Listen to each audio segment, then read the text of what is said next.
জীবন, এই জীবন আসলে কি? এ হলো জন্ম থেকে মৃত্যু পর্যন্ত এই সময়। কিছু মানুষ এটা বলে থাকেন যে এই যে নিঃশ্বাস নিচ্ছি, এই হলো জীবন। আর প্রত্যেক ব্যক্তি, প্রত্যেক প্রাণী, তাদের নিঃশ্বাস নির্ধারিত থাকে, নির্দিষ্ট হয়ে থাকে। তাকে সেই নির্ধারিত নিঃশ্বাস নিতেই হয়। নমস্কার শ্রোতা বন্ধুরা, মুন ব্লগে আপনাদের সকলকে স্বাগত জানাই। আজকের এই ভিডিও থেকে ভগবান শ্রীকৃষ্ণের মূল্যবান কিছু উপদেশ জানতে পারবেন। এই মূল্যবান উপদেশগুলি আপনার কাজে লাগিয়ে আপনার জীবনে সফলতা অর্জন করতে পারবেন। তাই আজকের এই ভিডিওটি অবশ্যই মনোযোগ সহকারে শেষ পর্যন্ত দেখবেন। আর এই ভিডিওটি দ্বারা আপনি যদি উপকৃত হন, অবশ্যই একটি লাইক করবেন আর প্রিয়জনদের সাথে শেয়ার করবেন, তারাও যেন উপকৃত হয়।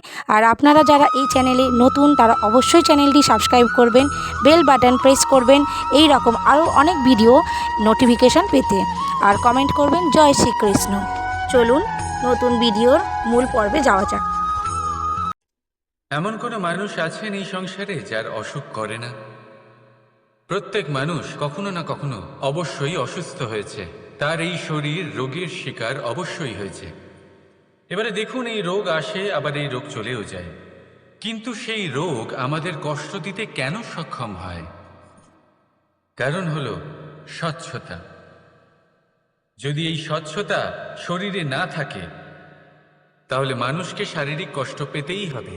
ঠিক সেইভাবেই অত্যন্ত প্রয়োজনীয় হলো এই স্বচ্ছতা যেন মনেও থাকে। যদি এই স্বচ্ছতা মনে না থাকে, তাহলে মানুষ চারিত্রিকভাবে কষ্ট সহ্য করেন। এবারে নিবারণ কি হতে পারে? বড়ই সহজ এর উপশম। যদি রোগ শরীরে হয়, তাহলে সর্বপ্রথম স্বচ্ছতা বজায় রাখতে শিখুন, এই শরীরকে পরিষ্কার রাখতে শিখুন। বিচক্ষণতার সাথে এই রোগের সম্মুখীন হন, ভয় পাওয়ার কোনো দরকার নেই। ব্যায়াম করতে থাকুন, সব ঠিক হয়ে যাবে।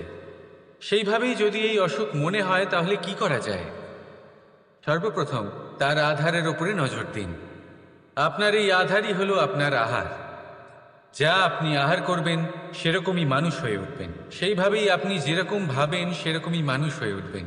সেই জন্য নিজের ভাবনাকে শুভ করুন, নিজের দৃষ্টিভঙ্গিকে শুভ করে তুলুন, সব কিছু সঠিক হবে। আপনার আমার সবার মধ্যেই এক রাক্ষস বাস করে, তার সম্মুখীন হন, তাকে পরাস্ত করুন। তাহলে এই রোগ সে শরীরেই হোক বা মনের মধ্যে, যদি সঠিক সময় তাকে আটকানো না যায়, তাহলে যে কোনো সময় তা মহামারীর রূপ ধারণ করবে। সেই জন্য সাবধানে থাকুন, সুস্থ থাকুন। একজন মানুষ অন্য মানুষের সাথে শত্রুতা করে বসেন, দুজন ঘনিষ্ঠ বন্ধু। এমনও এক সময় আসতে পারে যখন এনারা একে অপরের শত্রু হয়ে ওঠেন। এর অনেকগুলো কারণ হতে পারে, কিন্তু মূল কারণ হলো আলোচনা। আগে হ্যাঁ, আপনি যদি কারোর বিষয়ে আলোচনা করেন, তাহলে সে আপনার শত্রু হয়ে যেতে পারে। এবার মনে একটা প্রশ্ন আসতে পারে যে এটা কিভাবে সম্ভব হতে পারে? আলোচনা, এটা তো অত্যন্ত জরুরি। যদি আমি নিজের বন্ধুর খারাপ কাজের বিষয়ে আলোচনাই না করি, তাহলে সে শুধরবে কি করে? এ কথা সত্যি যে আলোচনা আবশ্যক, কিন্তু তার থেকেও বেশি গুরুত্বপূর্ণ এবং আবশ্যক হলো আপনার এই সিদ্ধান্ত। সিদ্ধান্ত এটাই যে আপনার এই আলোচনা কোন স্থানে করবেন। যদি এটা সবার সামনে করবেন ভাবেন, তাহলে তা অপমানও হয়ে যেতে পারে। যদি এটা আলাদাভাবে করেন, তাহলে তা পরামর্শ হয়ে যায়। অপমান কেউ স্বীকার করতে পারেন না, কিন্তু পরামর্শ সকলের ভালো লাগে। তাহলে যদি আপন কারোর জন্য ভালো কিছু চান, কাউকে শুধরে দিতে চান, আর আপনার মনে হয় আলোচনা আবশ্যক, তাহলে সর্বপ্রথম সময়, পরিস্থিতি আর স্থানের কথা মনে রাখবেন। নয়তো এই আলোচনা আপনাকে খুব ভোগাতে পারে। কোনো ব্যক্তির নির্মাণ হয় কিভাবে? কেউ বলবেন পঞ্চতত্ত্বের দ্বারা, কেউ বলবেন আত্মা, দেহ ও চেতনার দ্বারা, কেউ বলবেন ঈশ্বরের কৃপার দ্বারা, তো কেউ বলবেন এই প্রকৃতির পরীক্ষার দ্বারা। না, মানুষের নির্মাণ হয়ে থাকে বিশ্বাস দ্বারা। ব্যক্তি তখনই গড়ে ওঠেন যখন ব্যক্তিত্ব থাকে, ঠিক কিনা? আর ব্যক্তিত্ব তখনই হবে আর সেরকমই হবে যেরকম বিশ্বাস আপনি নিজের উপরে রাখবেন। যদি আপনি মনে করেন আপনি বিষের ন্যায় হবেন, তাহলে আপনি বিষাক্তই হবেন। যদি আপনি এটা মনে করেন যে আপনি অমৃতের ন্যায় হবেন, তাহলে আপনি অমরই হয়ে যাবেন। যদি আপনি নিজের উপরে বিশ্বাস রাখেন যে আপনি সংসারের সব থেকে উঁচু পর্বতের শিখরে পৌঁছতে পারবেন, তাহলে আপনি অবশ্যই পৌঁছবেন। যদি আপনার এরকম মনে হয় যে আপনি এরকম কখনো করতে পারবেন না, তাহলে এরকম কখনোই হবে না। ভেবে দেখবেন, বিশ্বাসের মধ্যেই বিশ্ব বাস করে থাকে। তো আপনার অস্তিত্ব কেন করবে না? যেমন বিশ্বাস আপনি নিজের উপরে রাখবেন, তেমনই আপনি হয়ে উঠবেন। সেই জন্য নিজের উপরে বিশ্বাস রাখুন। আর হ্যাঁ, ভালোবেসে বলুন, রাধা রাধা। কি ভাবছেন? আজ কৃষ্ণ রথির স্থানে বসে আছে, যেখানে ও সারথির স্থানে বসা উচিত ছিল। এটাই ভাবছিলেন তো? অনেক সময় এমন হয় যে আমরা যা দেখছি তা সত্যি হয় না। যেমন সূর্যকে আমরা দেখতে পাই কারণ তাকে দেখা যায়। তবে সত্যি হলো এটাই যে আমরা সূর্যকে দেখতে পাই কারণ আমরা সূর্যকে দেখি। এবার নিজের চোখ বুজে ফেলুন। এবার দিন না রাত কিছুই যায় আসে না। ঠিক সেইভাবে ধর্মস্থাপনের এই কাজে, ধর্মের এই পথে আমি সারথি নই, আমি হলাম রথী। আর আমি খুঁজে চলেছি সেই সারথি যিনি ধর্ম, কর্ম এবং ভক্তিতে পরিপূর্ণ। ধর্ম যা আপনাকে সঠিক পথে চালনা করে, কর্ম যা আপনাকে পরিশ্রম করায়, আর ভক্তি তাকে সেই পথ থেকে বিচলিত হতে দেন। আজ পর্যন্ত আমি সবার সখা ছিলাম, সবাইকে সঠিক পথে চালনা করব।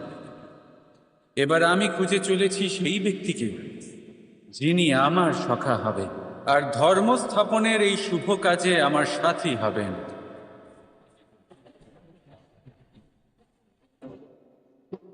বন্দে কর্ম, বন্দে ধর্ম, রাধা রাধা। দাদা আমাকে সব সময় জিজ্ঞাসা করেন যে কানাই, তোমার এই মুখের হাসি, তোমার মুখে সব সময় কেন থাকে, কিভাবে থাকে? সামনে শত্রুপক্ষকে দেখেও ধৈর্য হারাও না, কেউ তোমার নিন্দে করলেও তার সাথে ঝগড়া করো না, কেউ তোমার বিষয় খারাপ ভাবলেও তাকে ঘৃণা করো না। কিভাবে আর কেন করো? আপনার মনেও নিশ্চয়ই এই প্রশ্ন আসে। এবারে বলি, এর উত্তর অত্যন্ত সরল। কখনো দেখেছেন গরু আর তার বাচ্চাকে কিভাবে সে তার মায়ের দুগ্ধ পান করে? সুখে থাকে কারণ ও জানে যে ওর মা এই দুগ্ধরূপী অমৃত ওকে খাওয়াতেই থাকবে। ও জানে যে এই সময় শুধু ওর জন্য, যাতে ও নিজের মায়ের এই দুগ্ধরূপী প্রসাদ গ্রহণ করতে পারে, আর সেই জন্য ও সুখে থাকে। সেইভাবেই এই জীবন হলো ভালোবাসা। এতই ছোট হলো এই জীবন যে ভালোবাসার জন্য কম পড়ে যায়। ঘৃণা করে কেন সময় নষ্ট করব? আমি এটাই করি, আপনিও এটাই করুন। ভালোবাসুন, সবার মধ্যে ভালোবাসা ছড়ান, আর এই ভালোবাসার সাথেই বলুন, রাধা রাধা। যুদ্ধ, আমরা সবসময় আমাদের জীবনের প্রত্যেকটা যুদ্ধ জয় করতে চাই। এমন কোনো যুদ্ধ নেই যে আমরা হারতে চাই। কিন্তু যুদ্ধ জয় করার জন্য সবসময় আক্রমণ করা বা শত্রুর সামনে গিয়ে দাঁড়িয়ে পড়া তা কিন্তু সঠিক পদ্ধতি নয়। আর এটা যে সবসময় জয় এনে দেবে তাও নয়। জেতেন তিনি, যিনি আগে শান্ত হয়ে শত্রুকে দেখেন, বোঝার চেষ্টা করেন, পরখ করেন, তার শক্তির সম্পর্কে অনুমান করেন, পরিকল্পনা করেন, আর তারপর বিবেক দিয়ে তার সম্মুখীন হন। কারণ শত্রু যে কেউ হতে পারে। শত্রু একজন মহাযোদ্ধা হতে পারে, আবার হতে পারে এক মহাব্যাধিও। যদি যোদ্ধা হয় তাহলে তার শক্তিকে বুঝুন, তার দুর্বলতা বুঝুন। আর যদি ব্যাধি হয় তাহলে তার ছড়ানোর কারণ বুঝুন, আর তারপর সেই কারণের ওপর প্রহার করুন। রোগ মুক্ত হয়ে যাবে, আর তাকে পরাস্ত করা অত্যন্ত সহজ হয়ে যাবে। মনে রাখবেন, প্রত্যেক যুদ্ধ কিন্তু সীমান্তে লড়া হয় না। কিছু যুদ্ধ এমনও হয় যাতে ঘরে বসে জয়লাভ করা সম্ভব। তাহলে আপনিও এই যুদ্ধ জিতুন, আর আমার সাথে ভালোবেসে বলুন, রাধা রাধা।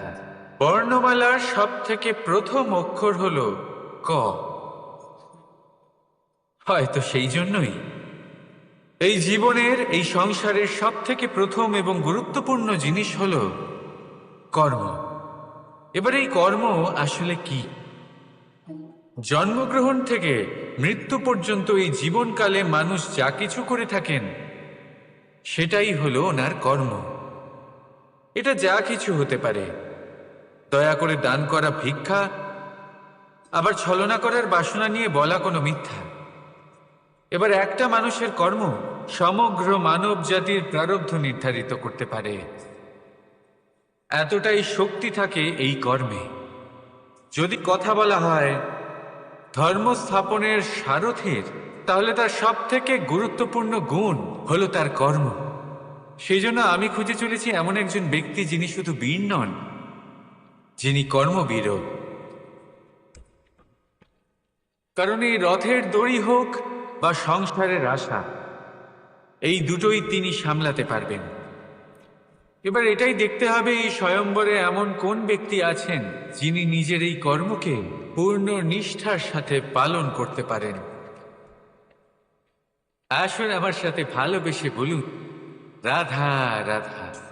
পলায়ন করা অর্থাৎ পালিয়ে যাওয়া, কোনো পরিস্থিতি বা বিপদের থেকে মুখ ঘুরিয়ে পালিয়ে যাওয়া। অনেক সময় আমরা জীবনে এটা করে থাকি, অনেক সময় সেটা উচিত। কারণ সব থেকে শ্রেষ্ঠ যুদ্ধ হলো সেটাই যা কখনো লড়াই হয়নি। কিন্তু যদি আপনার পালিয়ে যাওয়ার ফলে এদিকে পাপ বৃদ্ধি পেতে থাকে, তাহলে সেই পলায়ন হলো অনুচিত। সেখানে যুদ্ধ করা অতি আবশ্যক হয়ে ওঠে। শান্তি সবাই চান, শান্তি হলো সর্বশ্রেষ্ঠ। আর কখনো কখনো এই শান্তিকে বজায় রাখার জন্য মহাযুদ্ধ লড়তে হতে পারে। যদি আপনি পলায়ন করেন নিজের স্বার্থের থেকে, তাহলে উচিত কাজ, বরং শ্রেষ্ঠ। কিন্তু যদি আপনি পলায়ন করেন ধর্ম স্থাপনার কাজ থেকে, তা উচিত নয়। এই সংসারের ভাগ্যের মঙ্গলের জন্য অনেক সময় অনিমন্ত্রিত স্বয়ম্বরে যেতে হয়। কারণ ধর্ম স্থাপনার এই কাজ পলায়ন করে নয়, কর্মের পালন করে করতে হয়।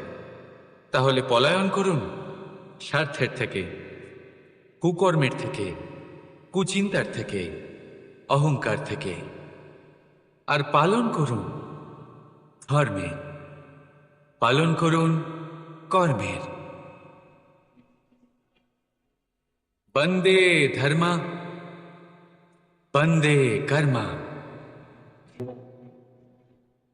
রাধা রাধা। প্রতিজ্ঞা ছোট একটা শব্দ, কিন্তু এর মধ্যে শক্তি অনেক থাকে।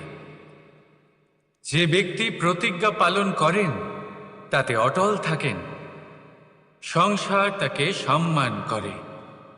আর যে ব্যক্তি এটা করতে পারেন না, তিনি বদনামের ভাগীদার হয়ে যান। এবার এটা আমরা সবাই জানি। কিন্তু দেখুন, এই প্রতিজ্ঞার পালন কি যে কোনো পরিস্থিতিতে, সেই যাই হোক না কেন, করা উচিত। অর্থাৎ সংসার এদিক থেকে ওদিক হয়ে যাক, কিন্তু আমি আমার প্রতিজ্ঞায় অটল থাকব। এটা কি উচিত? এবার এটা আমরা বুঝবো একটা উদাহরণের দ্বারা। ধরুন আপনি আজ একটা প্রতিজ্ঞা নিলেন, বনের একটা সিংহকে আপনি রক্ষা করবেন। এ তো খুব ভালো কথা যে আপনি কারোর প্রাণ রক্ষা করবেন। আপনি শিকারীর হাত থেকে ওকে রক্ষা করবেন, ওকে বিপদের হাত থেকে রক্ষা করবেন। এতে প্রকৃতির ভারসাম্য বজায় থাকবে। কিন্তু যদি এই সিংহ নির্দোষদের ওপর আক্রমণ করে, তখনও কি এর প্রাণ রক্ষা করা উচিত হবে? তখনও কি নিজের প্রতিজ্ঞায় অটল থাকা উচিত হবে? না, কারণ তখন এটা পাপে পরিণত হবে। কোনো রকম প্রতিজ্ঞা, কোনো রকম প্রতিশ্রুতি যদি এই প্রকৃতির ধ্বংসতে সহায়ক হয়, যদি ভারসাম্য নষ্ট হয়, তাকে ওখানেই ভেঙে দেওয়া উচিত। আর এটা আপনাকে শিখতেই হবে, সময়ের সাথে আপনাকে বদলাতে হবে। কারণ যিনি সময়ের সাথে বদলান না, সেই প্রকৃতি তার ব্যক্তিত্ব বদলে দেন। মনে রাখবেন, সেটাই হলো প্রতিজ্ঞা, সেটাই হলো প্রতিশ্রুতি যা এই সংসারের মঙ্গল করে। নয়তো সেটা হলো পাপ, যে পাপের শাস্তি প্রকৃতি আপনাকে অবশ্যই দেবে। তাহলে আসুন আমার সাথে বলুন, বন্দে ধর্মা, বন্দে কর্মা, রাধা রাধা। এই স্বয়ম্বরে আসার আমার একটাই উদ্দেশ্য ছিল, আমার এই ধর্ম স্থাপন করার কাজের জন্য একজন সারথি নির্বাচন করা। আর ধর্মবীর এবং কর্মবীরের নির্বাচন তো হয়েই গেছে। এবার এটাই দেখতে হবে যে জ্ঞান কার মধ্যে রয়েছে, কে আছেন যিনি মহাজ্ঞানী। এবার বলি, যে জ্ঞানের কথা আমি বলছি তা সেই জ্ঞান নয় যা বই থেকে পাওয়া যায়। এটা সেই জ্ঞান নয় যা বটগাছের মতো বিশাল আকার হয় বা পর্বতের মতো অটল হয়। না, আমি যে জ্ঞানের কথা বলছি এটা হলো সেই জ্ঞান যা জীবনের পাঠশালা থেকে শেখা হয়। জীবনের প্রত্যেকটা ঘটনা থেকে এই শিক্ষা পাওয়া যায়, যা হলো বাতাসের মতোই সরল আর জলের মতো নিজের পথ সে নিজেই বানিয়ে নেয়। আমি সেই জ্ঞানের কথা বলছি। এবারে দেখতে হবে কে এই মহাজ্ঞান, কে আছেন যার মর্যাদার বিষয়ে জ্ঞান রয়েছে, কে আছেন যিনি শাস্ত্র এবং শস্ত্রের মতোই বিনম্রতারও জ্ঞান রাখেন। এমন কে আছেন সেটাই তো দেখতে হবে, কারণ ধর্মের এই রথকে অগ্রসর করার জন্য জ্ঞানের চাকা অত্যন্ত গুরুত্বপূর্ণ। তাহলে আসুন আমার সাথে ভালোবেসে বলুন, রাধা রাধা। যদি সন্তান কোনো দুষ্কর্ম করে, তাহলে সেই অপরাধ শুধু কি সেই সন্তানের? না, যদি সন্তান দুষ্কর্ম করে তাহলে অপরাধী তার মাতা পিতাও, যারা পুত্রমোহর কারণে সেই অনুচিত কাজে তাকে বাধা দেননি। অপরাধী হলেন তার পিতামহ, যিনি নিজের কর্তব্যবোধের কারণে নিজের পরিবারের যত্ন নেননি, যিনি সন্তানকে কখনো শাস্তি দেননি। অপরাধী হলেন তার সেই গুরুও, যিনি নিজের শিষ্যের সেই দুষ্কর্ম দেখেও তাকে প্রতিহত করতে পারেননি। একজন হবু রাজার কর্তব্য হলো নিজের প্রজার কাছে সে যেন এক উদাহরণ প্রস্তুত করতে পারে। কিন্তু যদি এত অনুচিত উদাহরণ প্রস্তুত হয়ে থাকে, তাহলে মা বাবার, বাড়ির বয়োজ্যেষ্ঠদের কর্তব্য হলো ওনারা যেন সেটা সেখানেই থামায়, হয় ভালোবেসে নয়তো শাস্তি দিয়ে। যদি না থামানো হয় তাহলে মহাভারত অবশ্যম্ভাবী। অনেক ব্যক্তির মনে একটা প্রশ্ন জাগে আমাকে আর রাধাকে নিয়ে। বলেন যে না আমি আর রাধা একসাথে থাকি, না আমাদের বিয়ে হয়েছে, আমি এখানে দ্বারকাতে ও ওখানে বর্ষণাতে, তাও এত ভালোবাসা কি করে? এ কেমন সম্পর্ক? আমি তাদের একটা সহজ কথা বলতে চাই। আপনি কখনো আয়নার দিকে দেখেছেন? নিজের দুই চোখের দিকে তাকিয়ে জিজ্ঞাসা করুন, এই দুই চোখ একসাথে কেন বন্ধ হয়, একসাথে কেন খোলে, একসাথে কেন ঘুমোয়, একসাথে কেন কাঁদে? আজীবন কোনো এক মানুষের সাথে সম্পর্ক রাখা অবশ্যই সম্ভব, তাদের সাথে দেখা না করে। আমার আর রাধার ভালোবাসাও কিছুটা এরকমই, আর কিছুটা এরকমই হয় ভালোবাসা দুই নয়নের মতো, যারা কখনোই মিলিত হবে না, কিন্তু চিরকালের জন্য একসাথে জুড়ে থাকবে।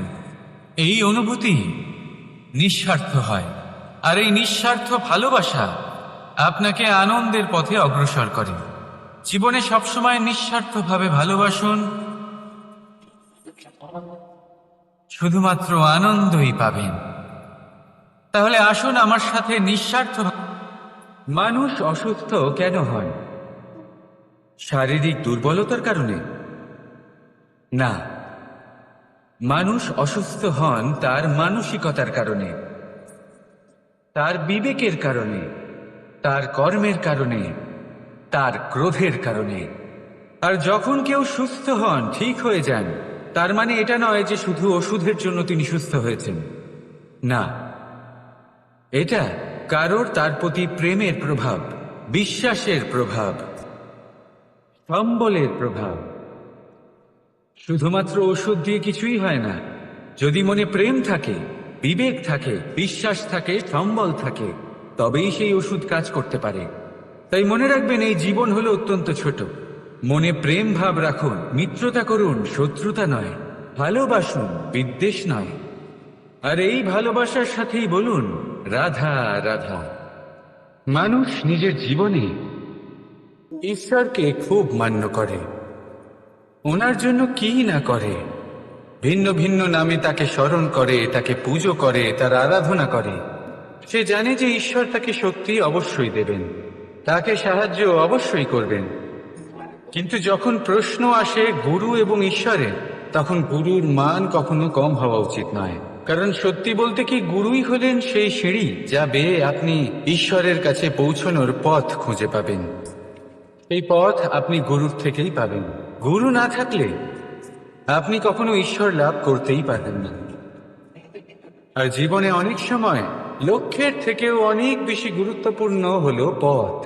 তাই এই পথের সম্মান করতে শিখুন, অর্থাৎ গুরুকে সম্মান করতে শিখুন, কারণ গুরুই হলেন পরমেশ্বর। তাহলে আসুন আর আমার সাথে ভালোবেসে বলুন রাধা রাধা। অহংকার অত্যন্ত বলশালী হয়। এই অহংকার মানুষকে কখনো নত হতে দেয় না। অদ্ভুত ব্যাপার, এই অহংকার যা মানুষকে কখনো নত হতে দেয় না, সেটাই তার পতনের কারণও হয়ে দাঁড়ায়। যেখানে মানুষ এটা ভাবতে শুরু করে যে শুধুমাত্র সেই যোগ্য, সেখান থেকেই তার পতনাধা। মানুষ এক অত্যন্ত বিচিত্র প্রাণী। পরিকল্পনা করে, ষড়যন্ত্র করে, প্রচেষ্টা করে কিনা। দেখুন, যদি কোনো মানুষ এটা ভাবে যে আমি সব কিছু করতে পারি, তাহলে তা হলো বিশ্বাস। কিন্তু যদি সে এটা ভাবতে থাকে যে শুধুমাত্র আমি এই কাজ করতে পারি, তাহলে তা হলো সেই ব্যক্তির অহংকার। আর এটা আপনাকে বিনাশের দিকে অবশ্যই নিয়ে যাবে। মনে রাখবেন, যখন আমি আর শুধুমাত্র এই দুই এক হয়ে যায়, সেখান থেকে আপনার পতনের সূত্রপাত হবেই। তাই আপনি কখনোই এই অহংকারের চক্রব্যূহে ফেঁসে যাবেন না। বিশ্বাস রাখুন নিজের ওপর এবং অন্যের ওপরও। আর মনে রাখবেন, বিশ্বাসের মধ্যে বিশ্বের প্রত্যেকটা বস্তু বসবাস করে। তাই এই অহংকারকে ত্যাগ করে ফেলুন আর আত্মবিশ্বাসের ওপর মনোসংযোগ করুন। আর আমার সাথে ভালোবেসে বলুন রাধা রাধা। জীবনে এমন কিছু কাজ রয়েছে যা আপনাকে একাই করতে হয়, আর এমন কিছু কাজ রয়েছে যা আপনাকে একসাথে মিলে করতে হয়, একজোট হয়ে, সঙ্গবদ্ধ হয়ে। এবার সঙ্গবদ্ধ বলতে কি বোঝাতে চাইছি? আমি তাদের কথা বলছি না যারা বাস্তবিকভাবে একে অপরের সাথে কাজ করেন। আমি তাদের কথা বলছি যারা একে অপরের থেকে দূরে থেকেও একে অপরকে বিশ্বাস করেন। আমি আগেও বলেছিলাম, সমস্ত বিশ্বের আশা বিশ্বাসেই বসবাস করে, তাই না? তাই যেখানে সমস্ত বিশ্ব আছে, সমস্ত সংসার আছে, সেইখানেই বিশ্বাস রয়েছে। তাই আপনার আশেপাশে এমন দল সঙ্গবদ্ধ করুন যাদের আপনার উপর বিশ্বাস আছে আর যাদেরকে আপনি বিশ্বাস করতে পারেন। তাহলে আসুন আর আমার সাথে ভালোবেসে বলুন, রাধা রাধা। মানুষ এক অত্যন্ত বিচিত্র প্রাণী। পরিকল্পনা করে, ষড়যন্ত্র করে, প্রচেষ্টা করে, কাউকে পরাজিত করার চেষ্টাও করে। সাপকে একটা দড়ি মনে করে হাতে চেপে ধরার চেষ্টা করে, কিন্তু একটা কথা বুঝতেই পারে না, সময়ের এই সাপ, এটা হাতে চেপে ধরাই যায় না। আর আপনি যা করবেন তা আবার ফিরে আসবে আপনারই সামনে। দেখুন, এতে কিছুই যায় আসে না যে আপনি কুম্ভকারের পুত্র নাকি কৃষ্ণের পুত্র। যদি আপনি অনুচিত কর্ম করেন তাহলে আপনার সাথেও অনুচিতই হবে। অশুভ কর্ম করলে আপনার সাথেও অশুভই হবে। কুরু বংশ অত্যন্ত মহান বংশ ছিল। এই কুরু বংশ কি হলো তার সাথে? একটা গোটা বংশ বয়ে গেল, কারণ ওনাদের উদ্দেশ্য অশুভ ছিল। অন্যদিকে 5 জন বনবাসী পাণ্ডব মহাভারত বিজয়ী হলেন, কারণ তাদের উদ্দেশ্য শুভ ছিল। তাই মনে রাখবেন, শুভ অগ্নি প্রজ্বলিত করবেন, শুভ তাপ সঞ্চার হবে। অশুভ অগ্নি প্রজ্বলিত করবেন, নরকেই জ্বলতে হবে। তাহলে আসুন আর আমার সাথে ভালোবেসে বলুন, রাধা রাধা।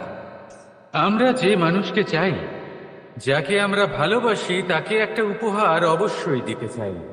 এমন এক উপহার যা ওনার ভালো লাগবে, যা শ্রেষ্ঠ হবে, অতি প্রিয় হবে, বহুমূল্য হবে, বা বলতে পারেন মূল্যবান হবে। তাই আমরা কি করি? আমরা বাজারে যাই, তার জন্য স্বর্ণ, আভূষণ, হিরে, মুক্ত এইসব নিয়ে আসি। কিন্তু এটাই কি সর্বশ্রেষ্ঠ উপহার? কখনোই না। সর্বশ্রেষ্ঠ উপহার হল স্বাধীনতা। তাকে নিজের মনের মতো বাঁচার স্বাধীনতা। যদি আপনি কাউকে স্বাধীনতা না দিতে পারেন, তাহলে সে কোথাও না কোথাও বন্দী হয়ে যায়, তার বিকাশ কোথাও না কোথাও আটকে যায়। কিন্তু যদি আপনি কাউকে স্বাধীনতা দিতে পারেন, তাহলে আপনি দেখবেন ও সমস্ত সংসারকে, এই জীবনকে নিজের দৃষ্টিভঙ্গি দিয়ে দেখবে, বুঝবে যে কোনটা হলো উচিত আর কোনটা হলো অনুচিত। আর এটাই হলো সর্বশ্রেষ্ঠ।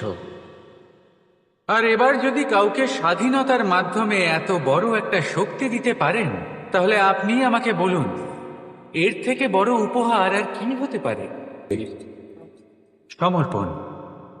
যখন আপনার বিশ্বাসের প্রয়োজন পড়বে, যে মানুষ আপনার রাধা রাধা। আপনার জীবনে আপনার প্রকৃত বন্ধু আসলে কে? আপনার সব থেকে শ্রেষ্ঠ মিত্র আসলে কে? তিনি যিনি সময় এলে পরে আপনাকে সাহায্য করেন, নাকি তিনি যিনি সময় এলে পরে আপনাকে অর্থ দেন? দেখুন, আমরা হলাম মানুষ, আমাদের জীবনে লেনদেন চলতেই থাকে। এটা আমাদের জীবনের অভিন্ন অংশ। কিন্তু অনেক সময় এমন হয় যে আমরা তাকেই নিজের প্রকৃত বন্ধু বলে মনে করি, যিনি আমাদের একটা বহুমূল্য উপহার দেন, ঠিক কিনা? এবার আপনার জীবনে সেই বহুমূল্য উপহার কোনটা? ওই অমূল্য মিত্র আসলে কে? সেই সিদ্ধান্ত হলো আপনার। কিন্তু যদি আপনি আমাকে জিজ্ঞেস করেন, তাহলে আমার মতে স্বর্ণ, হিরে, মুক্ত, ধন এগুলো বহুমূল্য নয়। বহুমূল্য হলো সঙ্গ, যখন আপনি একা হয়ে যাবেন, সময়, যখন আপনার তাকে প্রয়োজন হবে, সমর্পণ, যখন আপনার বিশ্বাসের প্রয়োজন পড়বে। যে মানুষ আপনার প্রতি এই 3 গুণ প্রদর্শন করেন, যিনি আপনার কঠিন সময়ে আপনাকে অবশ্যই সঙ্গ দেবেন, যখন আপনার প্রয়োজন পড়বে আপনাকে অবশ্যই সময় দেবেন, আপনার প্রতি সম্পূর্ণ সমর্পিত থাকবেন, সেই হলো আপনার আসল মিত্র, সেই হলো আপনার প্রকৃত বন্ধু।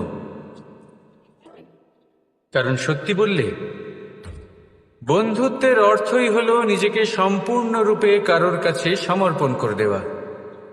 তাই আপনার সেই বন্ধুর জন্য নিজের প্রাণ উজাড় করে দিন আর ভালোবেসে বলুন, রাধা রাধা। শক্তি এক অত্যন্ত বিচিত্র বস্তু, বা বলতে পারেন অনুভূতি। পিতা সবসময় চান যেন তিনি তার শক্তি পুত্রকে সঁপে দিতে পারেন, যাতে সে শক্তিশালী হয়, যাতে তার মঙ্গল হয়। তার পুত্র সবসময় চায় যাতে সে পিতার সেই শক্তি লাভ করে, কিন্তু সেই শক্তি লাভ করার জন্য পুত্র হওয়া যথেষ্ট নয়, যোগ্য পাত্র হতে হয়। আসুন আপনাকে সহজে বোঝাই। যদি আপনি সুপাত্র হন আর আপনাকে শক্তি দেওয়া হয়, তাহলে আপনি সেই শক্তির গুরুত্ব বুঝবেন, কোথায় সেই শক্তি প্রয়োগ করা উচিত সেটা বুঝবেন। আর এটা যেহেতু অর্জন করা শক্তি হবে, সেই শক্তির অপব্যবহার হবে না। কিন্তু যদি এই আপনি কুপাত্র হন আর যদি আপনাকে এই শক্তি দেওয়া হয়, তাহলে কি হবে? দেখতে গেলে এই শক্তি আপনি দান হিসেবে পেয়েছেন, তাই না আপনি এই শক্তির গুরুত্ব বুঝবেন আর না এর প্রয়োগ আপনি জানবেন। তার অপব্যবহার হওয়া সুনিশ্চিত। তাই যদি আপনি কোনো শক্তি অর্জন করতে চান, তাহলে আগে তার যোগ্য হয়ে উঠুন। পুত্র নয়, পাত্র হয়ে উঠুন। আর আমার সাথে ভালোবেসে বলুন, রাধা রাধা। শক্তি শক্তি অর্জন করা এতটা কঠিন নয় যতটা শক্তি লাভ করার পরে সেই শক্তি সামলানো কঠিন হয়। কারণ যেই মানুষ শক্তি লাভ করে তার মনে গর্ববোধ জন্মায়, জন্মায় অহংকার, জন্মায় জেদ। তাই শক্তি প্রাপ্ত করার সাথে বিনম্র থাকাও অত্যন্ত আবশ্যক। আর এটা আমাদের শেখা উচিত বৃক্ষের থেকে। বৃক্ষ যা আমাদের ফল দেয়, বৃক্ষ যা যত ফল দেয় ততটাই ঝুঁকে যায়। আমরা পাথর মারি ওই বৃক্ষের থেকে ফল প্রাপ্ত করার জন্য। সেই পাথরের মার সহ্য করেও বৃক্ষ আমাদের ফল দেয়। কোনো গর্ববোধ নেই, কোনো অহংকার বোধ নেই। আর সেই জন্য এই বৃক্ষের পুজো করা হয়। এটাই হলো মাহাত্ম্য শক্তির সাথে বিনম্রতার। যদি এই শক্তি সৃজন করে থাকে, সাহায্য করে থাকে, সম্বল হয়ে থাকে, তবেই সেই শক্তি উপযুক্ত। আর নয়তো সেই শক্তি একদিন আপনাকে আসক্ত অবশ্যই করবে। তাহলে শক্তি অবশ্যই অর্জন করুন, কিন্তু তার সাথে সেই শক্তি সামলানোর মতো বিবেকও আপনাকে অবশ্যই জাগ্রত করতে হবে। তাহলে আসুন আমার সাথে ভালোবেসে বলুন, রাধা রাধা। কথায় আছে, প্রত্যেক পুত্র তার পিতার প্রতিচ্ছবি হয়, আর সমস্ত প্রতিচ্ছবি চায় যেন সে তার অস্তিত্ব প্রাপ্ত করতে পারে। পুত্র চায় সে যেন তার পিতার মতো হয়, বা কখনো কখনো তার থেকেও শ্রেষ্ঠ হয়। সেটা কোনো অনুচিত ব্যাপার নয়। অনুচিত তখন হয় যখন পুত্র নিজের পিতার মতো হবার স্বপ্ন পূরণ করতে গিয়ে বা তার থেকেও শ্রেষ্ঠ হওয়ার স্বপ্ন পূরণে অনুচিত পথের আশ্রয় নেয়। এটাই হলো মাহাত্ম্য শক্তির সাথে বিনম্রতা। সম্পর্ক অত্যন্ত মধুর হয়ে থাকে। পিতা স্বপ্ন দেখেন, তাকে পূর্ণ করার সকল সম্ভাব্য চেষ্টা করেন, কিন্তু তাও অনেক সময় ওনার স্বপ্ন অপূর্ণ থেকে যায়। তখন পিতা ভাবেন যে স্বপ্ন উনি পূর্ণ করতে পারেননি, ওনার সন্তান তা অবশ্যই পূরণ করবে। যে স্থানে উনি কখনো পৌঁছতে পারেননি, সেই স্থানে ওনার পুত্র অবশ্যই পৌঁছবে। পিতা নিজের সন্তানের ভবিষ্যৎ নিয়ে সেই স্বপ্ন দেখেন, আর যখন সেই সন্তান সামনে এগোতে থাকে তখন তার দুঃখ হয় না, বরং গর্ব হয়। ওনার ভালো লাগে এটা দেখে যে ওনার সন্তান অনেক উন্নতি করছে। কিন্তু যখন সন্তান নিজের অভিভাবকের শক্তি দেখে, তার যশ দেখে হিংসা করতে থাকে, সমস্যা সেইখানেই শুরু হয়। সেই জন্য সকল সন্তানকে এটা মনে রাখতে হবে, দেখুন, পুত্র হবার সুবাদে, এক সন্তান হবার সুবাদে এটা হলো আপনার অধিকার যে আপনি আপনার পিতার থেকে বেশি উন্নতি করবেন। আপনার পিতাও এটাই চান, কিন্তু সুস্থভাবে এটা করুন। একটা রেখা টেনে নিন যাতে আপনি তাতে এগোতে পারেন, আর আপনার পিতার তাতে গর্ববোধ হয়, আর সেই বিষয়ে দুঃখ না হয় যে আমার সন্তান আমাকেই ছোট করার চেষ্টা করছে। ইতিহাস সাক্ষী রয়েছে, যে মানুষ অন্য কাউকে ছোট করার চেষ্টা করেছেন সেই মানুষই ছোট হয়ে গেছেন। আর আমার মনে হয় না আপনি এটা চান, কারণ কোনো একদিন আপনিও কারোর পিতা হবেন। আসুন আমার সাথে ভালোবেসে বলুন, রাধা রাধা। ভক্তি আর শক্তি, এই দুইয়ের মধ্যে সম্পর্ক অত্যন্ত সরল। মানুষ ভক্তি করেন যাতে তিনি শক্তি লাভ করতে পারেন, আর শক্তি লাভ করার পরে ভক্তিভাব ভুলে যান, আর শক্তির প্রতি আসক্তিতে মত্ত হয়ে যান, আর সেখান থেকেই তার বিনাশ শুরু হয়। কেন? কারণ ভক্তির দ্বারা প্রাপ্ত শক্তি অন্য কারোর হিতের জন্য ব্যবহার করতে হয়, অন্য কারোর মঙ্গল করার জন্য ব্যবহার করতে হয়, কারোর বিনাশের জন্য নয়।